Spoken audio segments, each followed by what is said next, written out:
How's it going, everybody? Jake from Boatman UK here. So, as you probably already know, the UK weather at the moment absolutely sucks. It is constantly raining, so we're currently indoors.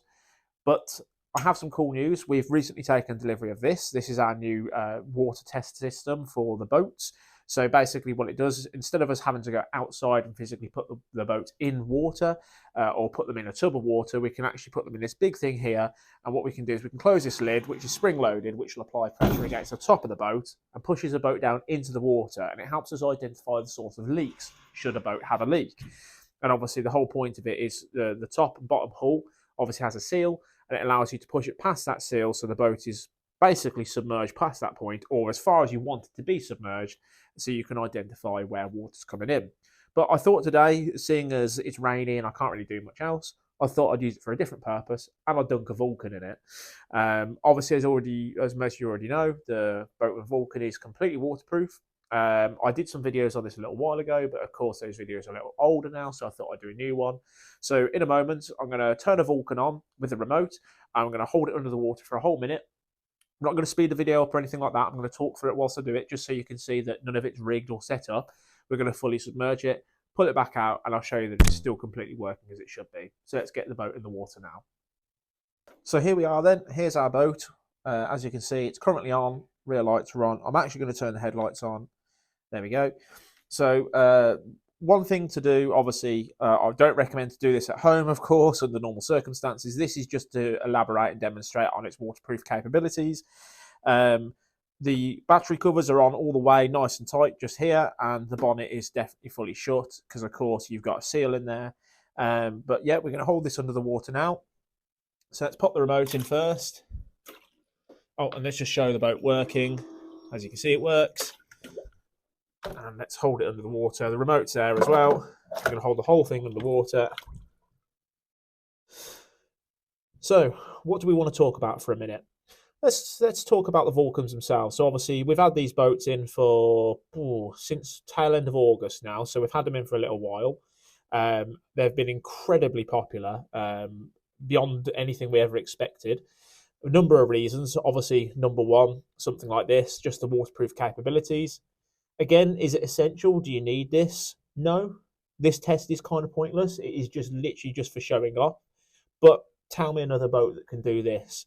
You know, these basic versions start at 375. This is a GPS version. This is 625. But name me another boat that you could do this with. I don't think there is any others at all that you could do this with. The other thing as well, of course, I'm going to still hold it under the water, is this back door here. Hopefully you can see that on the camera. Just here, this is your top load rig. So another cool feature of this boat, and the reason why it's incredibly popular, is you can load the rig in from the top instead of having to open the doors and go from the underside. And you've got this little rig tidy here, so that's basically to help so it doesn't get snagged up on any your rig tubing doesn't get snagged up or anything like that. So you can load your rig in from the top and send them out nice and easy. You've got incredibly bright headlights and incredibly bright rear lights as well. And just the whole boat itself, your twin batteries, you get a good 4 to 5 hours of runtime on batteries from full charge. There isn't really any reasons not to buy it. So I think, give or take, that's probably been about a minute. I am guesstimating that. So let's bring it back up and pull the remote out. And as you can hear, the boat still works fine.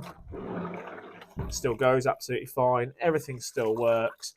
The remote is on, but you can still go through all, hopefully you can see that on the screen. You can go through all the menu and absolutely everything. The remotes float in the water.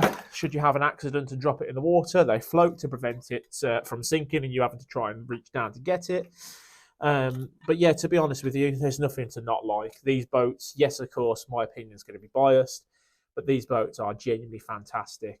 When they're in the water, when they're not just in a bit of water like this, because obviously this won't help. But when they're in the water, they're incredibly quiet, the motors.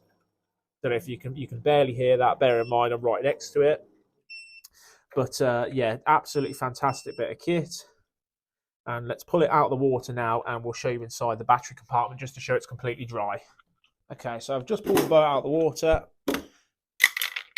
Pull the battery compartments off, and I'll try and actually what I'll do is I'll take the phone off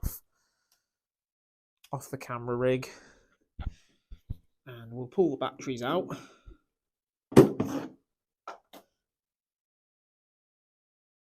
Just about seeing there. And let's flip it around to the other side. Sorry, these are a fiddle to get out, but of course they have to be nice and tight. There we go. Hopefully you can see in there as well. Completely dry. And when we reconnect the batteries, like so,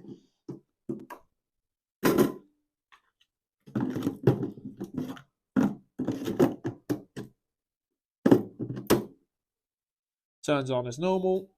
On-off switch still works. The boat still fully functions like it should. So, as I mentioned, kind of a pointless test, yes, but how cool is that?